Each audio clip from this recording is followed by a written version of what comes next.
Здравствуйте, уважаемые зрители и подписчики канала Рыболовные снасти и рыболовные мережи. Ну вот у вас возникали вопросы разнообразные, да, скажем, по поводу штопания рыболовных сетей. Ну вот, скажем, мне привезли тут одну сеть. Я уже давно не занимаюсь штопанием сетей, да, но в некоторых случаях приходится там что-то подремонтировать. Хорошие люди, скажем так, просят посмотреть, подремонтировать какие-то вещи. Я даже не знаю, вот привезли мне, скажем, да, тут сеть, я даже не знаю, что тут с ней и что с ней делать, да. Скажем, я вижу, что эта сеть, скажем, рамовая, да, и что-то где-то они винтом, что ли, наверное, скорее всего, ее порвали где-то. Сказали, что где-то под верхом она порвана. Ну вот будем смотреть, то есть привезли ее, как бы тут брошена она гужом вся брошена гужом. Я так предполагаю, где-то метров 100 ее-то есть. Брошена она гужом, не собрана. Как снята с воды, так и снята. Где-то под верхом. Ну, будем смотреть по поводу ремонта, подремонтировать. Сказали, где-то под верхом что-то у них есть. Более там подробно, скажем, спрашивали там вопросы, задавали по поводу ремонта там разных ячейностей. Ну, нету разницы, какую ячею там ремонтировать, скажем, без разницы, какая она там будет ячея. 50 или на 100, или там на 200. 50 на 100 на 200. Ну, так скажем, я вот даже гляжу, да, скажем, вот низ этой данной сети, да, и вот тут идет шнур какой-то привязанный, шнур и шнур какой-то кусок грузового. Наверное, точно так же делали, ставили за низ данной сети. Это неправильно. Оттяжку привязывали, наверное, к низу. Но, может, привязывали треугольником, я не знаю. Я не присутствовал при выставлении данных сетей. Ну, будем смотреть, что тут в данной сети. Что тут такое в данной сети есть? И где тут что порвано? И где тут что порвано?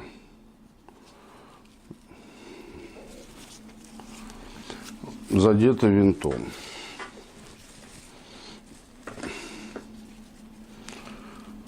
Тут немножко не пойму, что тут такое. Что-то оборвано.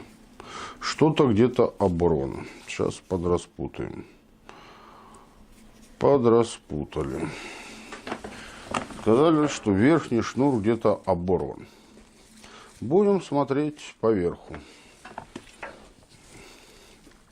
Да, метров 100, наверное, сеть.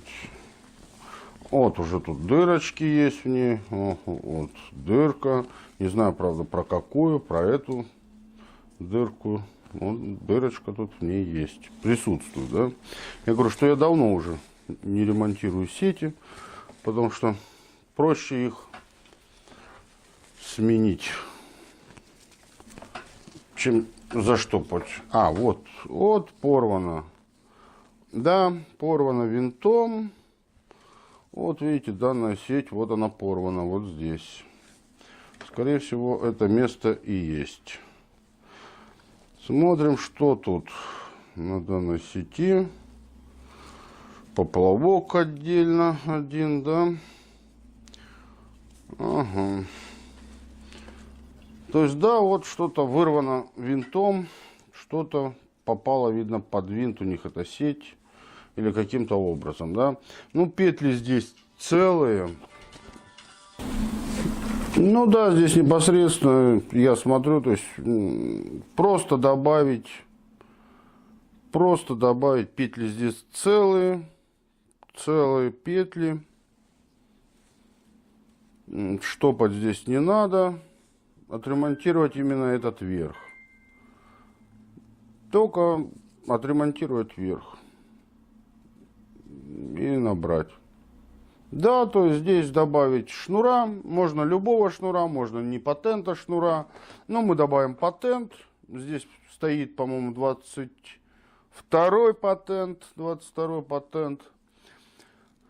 Добавим здесь патента, то, что не хватает, с двух мест сошьем, да, промежуток сошьем и посадим эти петли обратно наверх. То есть тут ремонт просто подобрать, добавить шнура. Делать вставку, скажем так. Ну, значит, на примере штопания будем рассматривать что-нибудь другое. Что-нибудь другое рассматривать. А здесь добавим шнура. Сейчас покажу, как поставим шнур, добавим. Поставим два бандажика, сделаем. Бандажи в видео есть, как ставить, сращивать шнуры. На канале в другом видео, да, по шнурам. Там есть, как это делается. То есть добавим сюда расстояние какого-то шнура, да, патента этого же шнура. И просто непосредственно уже поставим два бандажа и соберем петли обратно. Посадим на огниво петли. Ну вот, да, я взял шнур, патент, да, патент шнур, такой же шнур. Да, и вот точно так же вот мы непосредственно накладываем, да, берем там сантиметра 4-5 и начинаем его прошивать, этот шнур. Взяли иглу, взяли капроновую нить, да, нить капроновую, и начали его прошивать, этот шнур, взад-вперед непосредственно.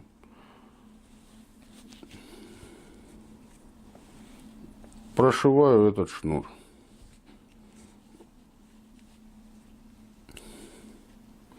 Зад-вперед его прошиваем до тех пор, пока уже не будет игла, то есть, проходить. Ну, буквально раза 4, в принципе, хватает. 4 раза, то есть раз туда, 2 обратно, там 4 раза вполне хватает.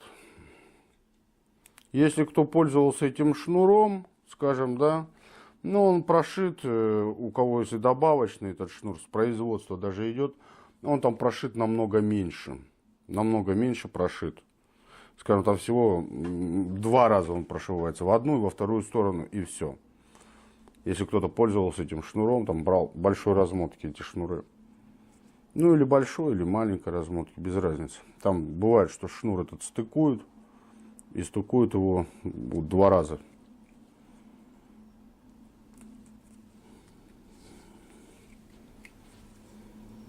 То есть проходимся вот так.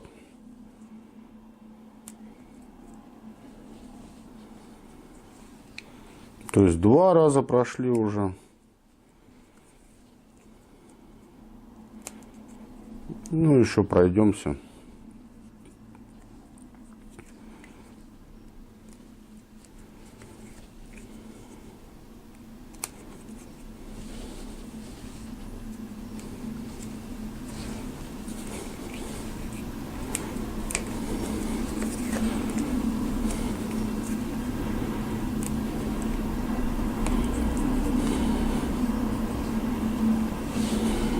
И вот то, что мы с вами разбирали, да, эта сеть непосредственно, из-за чего я и говорил вам, это там дырка в начале была, да. Ребята ставят данную сеть и привязывают оттяжку к низу данной сети, к низу. И когда вы даже непосредственно ловите сеть кошкой, вот там дырка, скорее всего, от кошки сделана, потому что если привязано к низу и хороший тяжелый груз, и кошка цепляешь, и кошка рвет сети.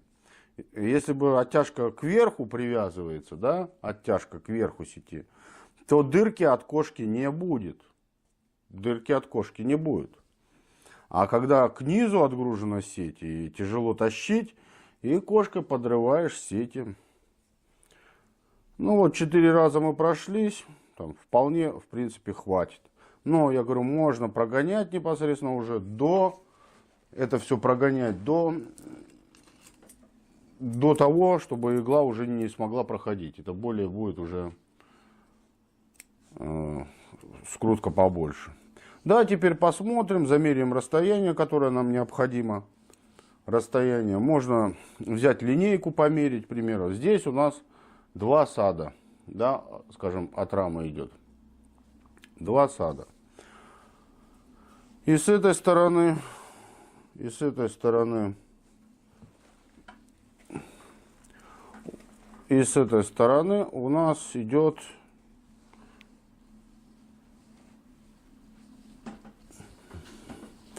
с этой стороны 1 сад и какой-то кусочек. Нитка, тут смотрю, садовая 1,4 стоит. То есть и какой-то кусочек. То есть нам, скажем, раз, и тут 2, 3 сада. Нам надо 2 сада с вами добавить. Добавить 2 сада. Расстояние 2 садов, там, скажем, надо добавить 40 сантиметров. 40 сантиметров. То есть взять линейку, замерить от этого до этого. 2 сада не хватает, 40 сантиметров. И уже поставить непосредственно здесь, сшить. Да? Сейчас возьмем линейку, замерим данное расстояние. Да, то есть непосредственно уже берем линейку с вами, линейку, и замеряем это расстояние. Расстояние нам необходимо с вами 40 сантиметров. 40 сантиметров. Вот я приложил, скажем, вот здесь, да, от конца 40. И вот здесь еще хвостик у нас есть. Хвостик с вами. Хвостик. Он пойдет вот так вот. Вот так. И так теперь вшиваем. Вшиваем вторую. Непосредственно прошиваем. Все то же самое.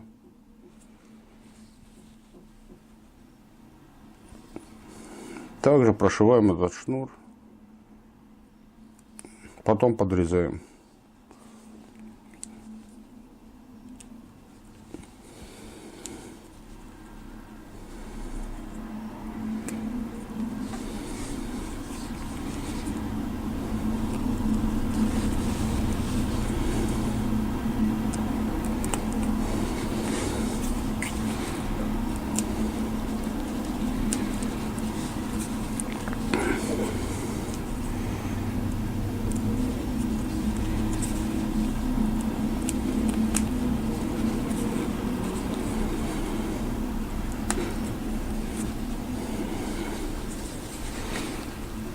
Раз, прошли.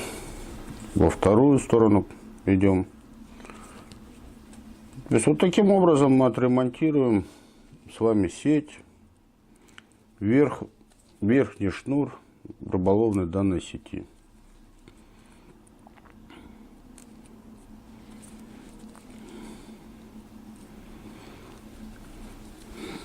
Кто, конечно, там, скажем, не умеет делать, но они просто бы связали между собой эти, скажем, концы. На узел бы привязали, и все нормально. Мы сделаем правильно, как это должно быть.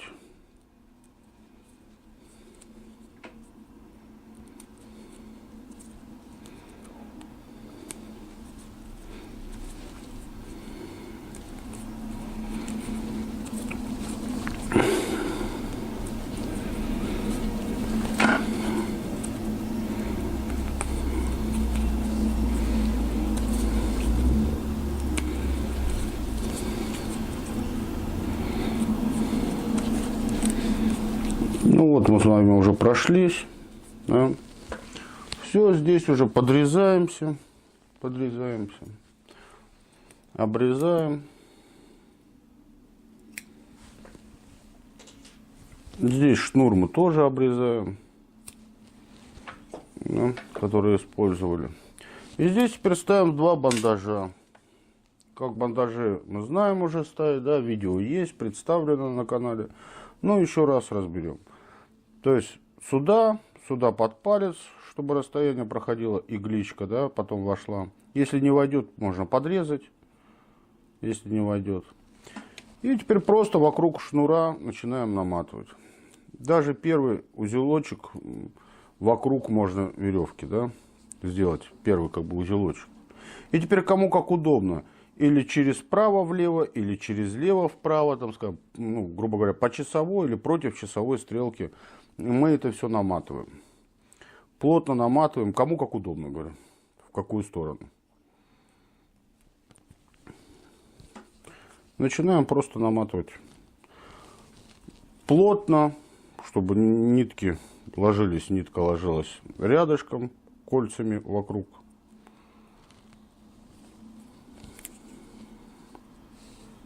И уже из бандажи также, допустим, кто-то, если вам необходимо, скажем, проставить, скажем, непосредственно шнур какой-то, если по краю сети, да, кто-то использует, ставит сети на треугольник, так называемые, но это добавляет на концы верха и низа еще шнуры подлиннее и в один его сводит.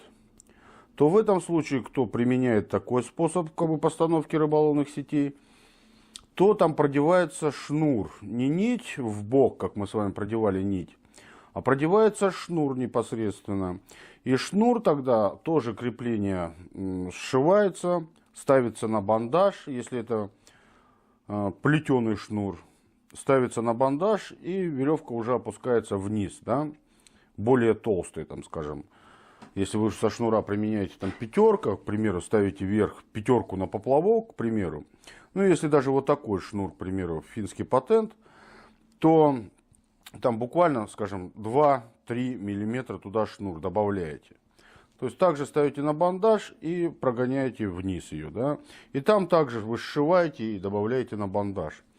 И тогда ставят уже на треугольник, скажем, то есть добавляют, скажем так, веревки там, ну, к примеру, там 5 метров. 5 метров на низ подвязывают вниз, 5 метров подвязывают кверху. Вместе эти веревки соединяют. И уже от этого соединения идет одна оттяжка. То есть выставляют сети еще так. Скажем, называется так, на треугольник. То есть треугольником на одну оттяжку. Кому-то нравится такой способ, то есть, ну, пожалуйста, выставляют так.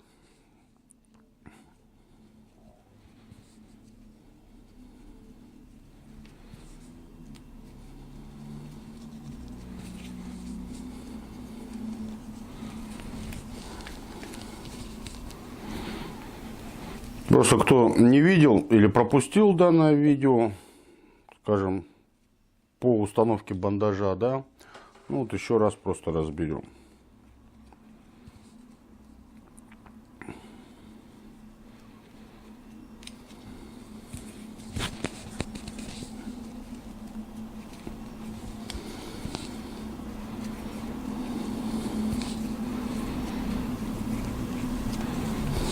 И здесь уже непосредственно, когда при завершении сделали мы, да, уже при завершении, вот петелька идет у меня на пальце, да, петелька на пальце. Вот вставляется игличка, или если там, допустим, не пройдет эта игличка, да, то можно нить подрезать, ставить просто нить туда, если она непосредственно не подрежется. Как там Виталий говорит, волшебные ножницы. Берем волшебные ножницы, чтобы затянуть, так накручиваем, да, и протягиваем эту нить. Тянем эту нить, скажем, в затяжку делаем до, ну, скажем, ее чувствуешь, как она там проходит, эта нить, где-то до середины. До середины протягиваем, и все, и непосредственно уже эти концы подрезаем. Концы режем, там, оставим буквально миллиметров, все там, 5, без разницы сколько. Все, бандажик один поставлен, сейчас второй бандаж поставлю здесь непосредственно. И уже подсадимся. Вот 2 сантиметра оставим, тут тоже где-то порядка. И подсадим уже петли.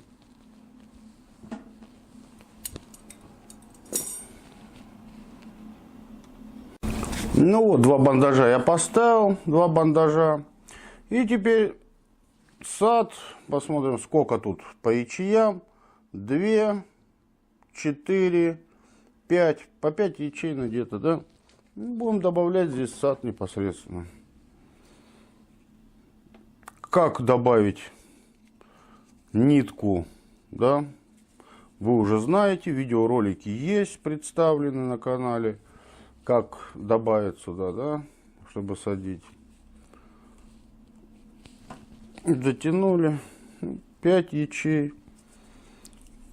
Раз, два, три, 4, 5.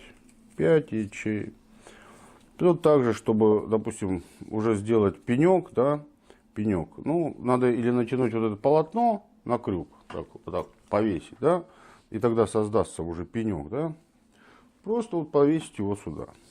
Расстояние, то, что я говорил вам, да, возьмем по линейке с вами. Расстояние вот здесь. Вот таким образом подвесили на крюк, сделали пенек, да. Ну и делаем узел.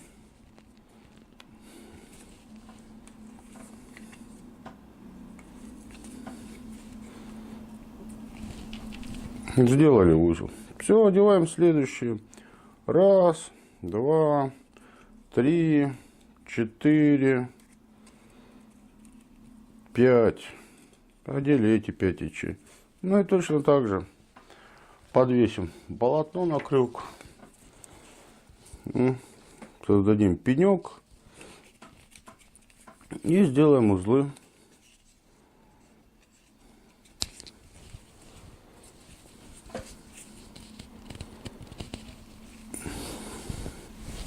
То есть таким образом мы с вами вот добавили, отремонтировали непосредственно верхний шнур, обрезанный винтом. Добавили и отремонтировали сеть. И отремонтировали этот верх сети. Все, спасибо за внимание. Думал, что здесь получится показать, как штопать, скажем, непосредственно, да. Там дырка есть, ну, если бы здесь была, я бы штопал, да, скажем так. А там, ну, это не моя сеть, я штопать не буду. На каком-то куске, да, я предоставлю видео, чтобы было понятно. Разберем с вами момент по именно штопанию рыболовных сетей. Рыболовных сетей там будет проще понятно по полотну, там, скажем, одностенному, чем на, скажем, рамовой сети. Более сложно будет этот момент увидеть. Все, спасибо за внимание. Хорошего дня, хорошего всем настроения. До новых встреч.